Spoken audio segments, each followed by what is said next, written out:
అప్పుల బాధలు వెంటాడుతున్నాయా? అయితే 6 జేవిఆర్ వారి జాతిరత్నాలు ధరించండి. హాయ్, వెల్కమ్ టు మనం టీవీ. నేను మీ మనోజ్.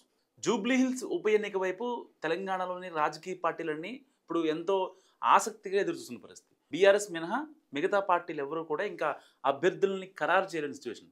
సో మరి అభ్యర్థుల్ని కాంగ్రెస్ కావచ్చు, బీజేపీ కావచ్చు, ఎవరిని ఖరారు చేస్తారు?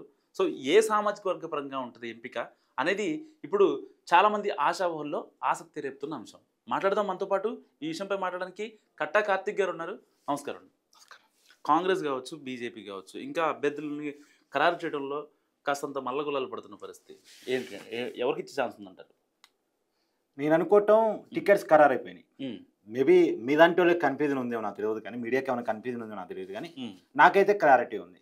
కాంగ్రెస్ పార్టీ నుంచి నవీన్ యాదవ్ కాంగ్రెస్ క్యాండిడేట్, తర్వాత బీజేపీ నుంచి లంకెల్ దీపక్ రెడ్డి క్యాండిడేట్. సో నాకు తెలిసి కన్ఫర్మ్ అయిపోయినట్టు లెక్క. బీఆర్ఎస్ పార్టీ నుంచి ఇప్పటికే నువ్వు చెప్పేశావు. ఎవరు? మాగంటి సునీతమ్మ, ఎవరు? మాగంటి గోపీనాథ్ గారి సతీమణి. ఎవరైతే చనిపోయారో, ఎవరు చనిపోవటం ఉప ఎన్నిక వచ్చిందో వాళ్ళ కుటుంబానికి టికెట్ బీఆర్ఎస్ పార్టీ కేటాయింది. కాంగ్రెస్ పార్టీ మాత్రం చాలా స్ట్రాటజీ ఏంటంటే బీసీ వర్సెస్ ఓసీగా ఎన్నికలు నడపాలనేటువంటి ప్రయత్నంలో ఉంది. అంటే బీఆర్ఎస్ పార్టీ నుంచి కమ్మవాళ్ళకి టికెట్, బీజేపీ పార్టీ నుంచి రెడ్డి వాళ్ళకి టికెట్, కానీ మేము మాత్రం బీసీలకి టికెట్ ఇచ్చాం. ఎందుకంటే బీసీలకి 42% రిజర్వేషన్ ఇస్తామని కామారెడ్డి డిక్లరేషన్ ఏదైతే కాంగ్రెస్ పార్టీ ప్రకటించిందో దాంట్లో భాగంగా లోకల్ బాడీలో 42% రిజర్వేషన్ కేటాయిస్తూ జీవో ఏదైతే తీసుకురాబోతున్నామో దాన్ని జూబ్లీ హిల్స్ ఉప ఎన్నికల నుంచి మేము అమలు చేయబోతా ఉన్నాం. లోకల్ బాడీలో 42% రిజర్వేషన్, ఓకే, అదొక భాగం. తర్వాత రేపు రాబోయేటువంటి ప్రతి ఎన్నికలోనూ బీసీలకు ప్రయారిటీ ఇస్తాం. ఇప్పుడు వస్తుంది జూబ్లీ హిల్స్ ఉప ఎన్నిక కాబట్టి ఇక్కడ బీసీ అభ్యర్థికి, అందులో స్థానికుడైనటువంటి ఆ ఏరియా వాడైనటువంటి నవీన్ యాదవ్కి టికెట్ కేటాయిస్తున్నాం అని కాంగ్రెస్ పార్టీ చెప్పుకోబోతా ఉంది. కాంగ్రెస్ పార్టీ నుంచి నువ్వు అన్నట్టు చాలా మంది పోటీ ఉంది. బొంతు రామ్మోహన్ తనదైన శైలిలో తన ప్రయత్నాలు చేసుకుంటున్నారు, అనేది యాదవ్ తన ప్రయత్నాలు తను చేస్తున్నాడు. సరే, ఇన్ని ప్రయత్నాలు ఉన్నప్పటికీ కూడా ఆల్రెడీ జూబ్లీ హిల్స్ మీద మంచి పట్టు ఉన్నటువంటి యాదవ్ సామాజిక వర్గం కూడా చాలా ఎక్కువ. గతంలో ఎంఐఎంతో మంచి రిలేషన్స్ నవీన్ యాదవ్కి ఉన్నాయి. ఎందుకంటే ఎంఐఎం మద్దతు ఇప్పుడు చాలా అవసరం కదా. ఎంఐఎం మద్దతు ఉంది కదా కాంగ్రెస్ పార్టీకి. అందులోనూ మొత్తం 3,90,000 ఓట్లు అక్కడ జూబ్లీ హిల్స్ నియోజకవర్గంలో ఉంటే 1,20,000 ఓట్లు మైనార్టీ ముస్లిమ్స్, అంటే దాదాపు 30% పైన మైనార్టీ ముస్లిమ్స్ ఉన్నారు. తర్వాత 40,000 vote bank Christian vote bank ఉంది. సో మైనార్టీ ఓట్ బ్యాంక్ అనేది చాలా ఇంపార్టెంట్ ఓట్ బ్యాంక్. ఈ మైనార్టీ ఓట్ బ్యాంక్ని, యాదవ్ ఓట్ బ్యాంక్ని తెచ్చుకోగలిగా, అంటే బీసీ ఓట్ బ్యాంక్ని తెచ్చుకోగలిగితే వాళ్ళు విన్నర్. ఇప్పుడు కాంగ్రెస్ పార్టీకి అధికారం చేతిలో ఉంది. అధికారంతో పాటు బీసీ ఓట్ బ్యాంక్ని కనుక బీసీ సెంటిమెంట్తో రాబట్టుకోగలిగితే, మైనార్టీ ఓట్ బ్యాంక్ని యాడ్ చేసుకోగలిగితే కాంగ్రెస్ పార్టీ గెలుస్తుంది. ఇప్పుడు కాంగ్రెస్ పార్టీకి జూబ్లీ హిల్స్లో గెలవడం అనేది చాలా చాలా అవసరం. అంటే బీఆర్ఎస్ పార్టీకి ఎంత అవసరమో కాంగ్రెస్ పార్టీకి అంతే అవసరం. బీఆర్ఎస్ పార్టీకి ఎందుకు అవసరం? వాళ్ళ సిట్టింగ్ స్థానం.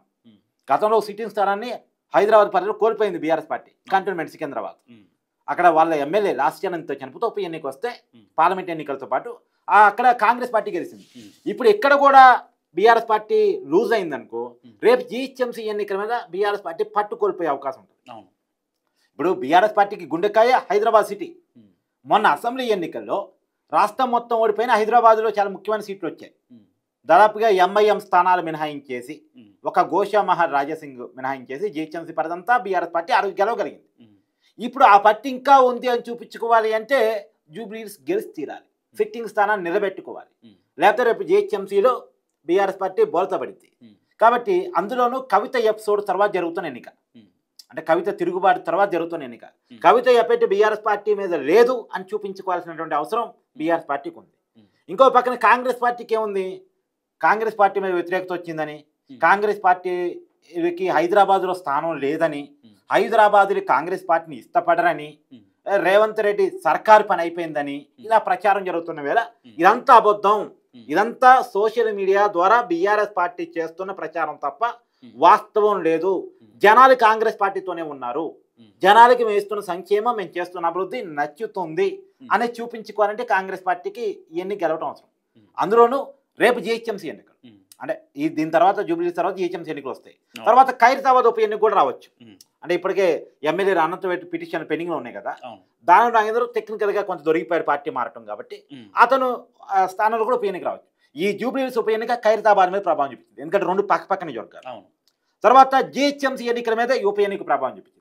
సో ఒకదానికి ఇంటర్లింక్ చూడు, జూబ్లీహిల్స్ ఉప ఎన్నిక ఖైరతాబాద్ మీద ప్రభావం చూపించింది, జిహెచ్ఎంసీ మీద ప్రభావం చూపించింది.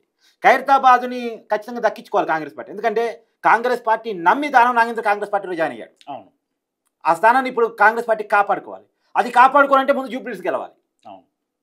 రేపు జిహెచ్ఎంసీలో కాంగ్రెస్ పార్టీ పట్టు లేదు, అసెంబ్లీ ఎన్నికల్లో కాంగ్రెస్ పార్టీ ఎక్కడ గెలిచింది, పార్లమెంట్ ఎన్నికల్లో కాంగ్రెస్ పార్టీ ఎక్కడ గెలిచింది హైదరాబాద్ పరిధిలో అని చెప్పుకునే వాళ్ళకి లేదు కాంగ్రెస్ పార్టీ బలం పెరిగిందని చూపించుకోవాలంటే జూబ్లీహిల్స్ గెలిచి తీరాలి. సో కాంగ్రెస్ పార్టీ ఎట్టి పరిస్థితుల్లో జూబ్లీహిల్స్ గెలిచి తీరాలి. రెండోది ముఖ్యమంత్రి రేవంత్ రెడ్డి గారి నివాసం జూబ్లీహిల్స్ పరిధిలో ఉంది కాబట్టి ఖచ్చితంగా గెలిచి తీరాలి. మీరు చెప్పేది ఏంటంటే కాంగ్రెస్ నుంచి నవీన్ యాదవ్ గారు టికెట్ వస్తుంది అంటున్నారు. వస్తుంది కదా, వచ్చింది. సరే వచ్చింది. మరి ఫైనల్ చేయడంలో ఎందుకు, దానివల్ల లేటు వల్ల ఆ అభ్యర్థి జనాల్లోకి వెళ్ళడం కావచ్చు, వాళ్ళ పనులు చేసుకోవడం కావచ్చు, వీరందరికీ కొంచెం ఇబ్బంది పడుతుంది కదా. నాకు తెలిసి గ్రౌండ్ వర్క్ స్టార్ట్ చేసుకోమని చెప్పారు. కాంగ్రెస్ పార్టీ ఇన్ఛార్జీల కేటాయింపు కూడా జరిగింది. పార్టీగా గ్రౌండ్ వర్క్ చేసుకుంటున్నారు. క్యాండిడేట్ అనౌన్స్మెంట్ అనేది కాంగ్రెస్ పార్టీ సహజంగా లేట్ ప్రాసెస్ ఉంటుంది, అది కాంగ్రెస్ పార్టీ కొన్న సహజ నైజం నిజానికి. సో వాళ్ళు మేబీ ఇంకా నోటిఫికేషన్ రాలేదు కదా, టైం ఉంది కదా. రెండోది బీసీలకి 42% రిజర్వేషన్ సంబంధించి జీవో ఇచ్చిన తర్వాత అనౌన్స్ చేస్తే దానికి ఇంపార్టెన్స్ వస్తుందని అనుకుంటున్నట్టున్నారు. సో రకరకాల సమీకరణలు లెక్కలు, మళ్ళీ ఇంకొకరు ఫీల్ కాకుండా వాళ్ళని ఓదార్చిన తర్వాత ఇవ్వటాలు, ఇవన్నీ చాలా ఉంటాయి.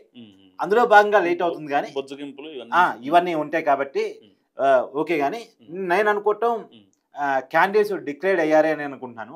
Naveen Yadav is candidate for Congress. Jubilee Hills కాన్స్టిట్యున్సీకి అతను ఎమ్మెల్యే అభ్యర్థిగా పోటీ చేస్తా ఉన్నారు. గెలిచే అవకాశాలు కూడా ఖచ్చితంగా కష్టపడితే ఉన్నాయి.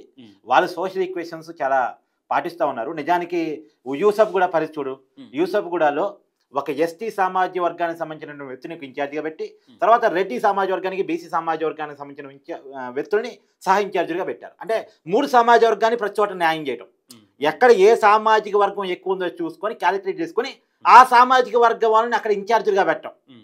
సో 407 పోలింగ్ బూత్లో కూడా కాంగ్రెస్ పార్టీ గ్రౌండ్ వర్క్ చేస్తూ ఉంది. ఏ పోలింగ్ బూత్ లో ఎవరు ఇన్ఫ్లుయెన్స్ ఎక్కువ, ఏ సామాజిక వర్గం ఓట్లు ఎక్కువ, అక్కడ ఎవరు చెప్తే ఓట్లు పడతాయి, ఏ నాయకుడిని పట్టుకుంటే అక్కడ వర్కౌట్ అవుతుంది అనేది కాంగ్రెస్ పార్టీ వర్కౌట్ చేసే పనిలో ఉంది. సో రేవంత్ రెడ్డి గారు మంచి ఎన్నికల స్ట్రాటజిస్ట్. నీకు ఉదాహరణ చెప్తా నేను. నిజానికి మొన్న అసెంబ్లీ ఎన్నికల కంటే ఒక 6 నెలల ముందు తీసుకో, కాంగ్రెస్ పార్టీకి ఏమైనా హైక్ ఉందా, కాంగ్రెస్ పార్టీ ఏమైనా ఊసులో ఉందా? కానీ ఒక్క 6 నెలల్లో కాంగ్రెస్ పార్టీకి ఎంత ఊపు వచ్చింది.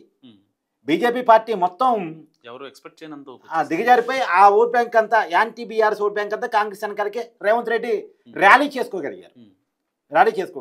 అది పక్కన పెట్టు.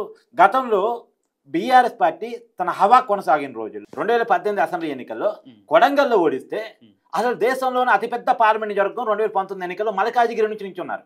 అసలు మల్కాజిగిరి స్థానంలో ఒక్క ఎమ్మెల్యే క్యాండిడేట్ కూడా 2018 ఎన్నికల్లో కాంగ్రెస్ పార్టీ గెలవలే. అలాంటి చోట 2019 పార్లమెంట్ ఎన్నికల్లో రేవంత్ రెడ్డి ఎంపీ అభ్యర్థిగా కాంగ్రెస్ పార్టీ తరఫున నించొని ఎన్నికల స్ట్రాటజీ చేసి తను గెలవగలిగారు. యాక్చువల్గా మల్కాజిగిరిని మినీ ఇండియా పార్లమెంట్ అంటారు, అంటే పెద్ద పార్లమెంట్. అలాంటి చోట తన స్ట్రాటజీతో గెలవగలిగారు. పార్టీ బలం లేకపోయినా, ఒక ఎమ్మెల్యే సీటు అసెంబ్లీ ఎన్నికల్లో గెలవకపోయినా, ఒక పార్లమెంట్ స్థానాన్ని రేవంత్ రెడ్డి గారు నించోవడం వల్ల తన స్ట్రాటజీలతో గెలవగలిగారు. ఇప్పుడు రేవంత్ రెడ్డి గారు తన స్ట్రాటజీ పదును పెట్టారు. తన గవర్నమెంట్ బలంగా ఉంది అని చూపించుకోవాలన్నా, రేపు జిహెచ్ఎంసీలో గెలవాలన్నా, బీఆర్ఎస్ పార్టీలో వచ్చిన కాన్ఫిడెన్స్ పోవాలన్నా, రెండోది రేపు ఖైరతాబాద్ ఉప ఎన్నిక వచ్చిన కాంగ్రెస్ పార్టీ గెలవాలన్నా, జిహెచ్ఎంసీ మీద పట్టు కావాలన్నా, రేవంత్ రెడ్డి మీద వ్యతిరేకత లేదు అని చెప్పుకోవాలన్నా ఇది గెలవాలి. ఫైనల్ ఒక విషయం చెప్పండి కార్తీక్ గారు. జూబ్లీహిల్స్ ఉప ఎన్నికలో ఇప్పుడు మీరు 3 పార్టీల గురించి మాట్లాడుతున్నారు. సో కాంగ్రెస్ గెలుస్తుందని దానికి అవకాశాలు ఎక్కువ అని చెప్తున్న పరిస్థితి. సో కాంగ్రెస్కి డి అంటే డిగా బీజేపీ ఉంటుందా, బీఆర్ఎస్ ఉంటుందా? అంటే కాంగ్రెస్ పార్టీయే గెలుస్తుందని కాదు, Congress party versus BRS party tug of war ఉంది. బీఆర్ఎస్ పార్టీకి కూడా మంచి వాతావరణం ఉంది, ఎవరు ప్రయత్నం వాళ్ళు చేసుకుంటున్నారు. కానీ హైదరాబాద్లో కాంగ్రెస్ పార్టీ లేదు అని అనుకుంటున్న వాళ్ళు రేవంత్ రెడ్డి గారినో లేదో నవీన్ యాదవ్నో తక్కువ అంచనా వేస్తే పొరపాటు పడ్డట్టు అవుతారు. రెండోది అధికారం చేతిలో ఉంది, సామాజిక వర్గాల సమతుల్యత ఉంది, బీసీ అనేటువంటి ఓట్ బ్యాంక్ ఉంది, ఎంఐఎం మద్దతు ఉంది, మైనార్టీ ఓట్ బ్యాంక్ని బీసీ ఓట్ బ్యాంక్ని కలిపి కాంగ్రెస్ పార్టీ కనుక తెచ్చుకోగలిగితే, తను చేసే స్ట్రాటజీ కనుక వర్కౌట్ కాగలిగితే కాంగ్రెస్ పార్టీకి విజయావకాశాలు ఉంటాయి. సహజంగా బయట జరిగే టాక్ ఏంటంటే హైదరాబాద్ కాబట్టి, జూబ్లీహిల్స్ కాబట్టి బీఆర్ఎస్ ఈజీగా గెలిచిద్దని అనుకుంటున్నారు. ఈజీగా ఉండదు. Fight is fight. అవును. బయట జరిగే ప్రచారం ఉమ్, అది ఒక సైడ్గా చూడాల్సిన పరిస్థితి లేదు. వాస్తవ కోణంలో చూస్తే కాంగ్రెస్ పార్టీ మంచి టఫ్ ఫైట్ ఇస్తుంది. Yeah. కాంగ్రెస్ పార్టీ సరిగా వర్కౌట్ చేసుకోగలిగితే, పోలింగ్ బూత్ స్థాయిలో కనుక వర్కౌట్ చేసుకోగలిగితే నవీన్ యాదవ్కి గెలుపు అవకాశాలు కొట్టి పారేయలేము. ఇది నేను చెప్తాను అన్నమాట. థ్యాంక్ యూ కార్తీక్ గారు. సో ఇది కార్తీక్ గారు అనాలిసిస్.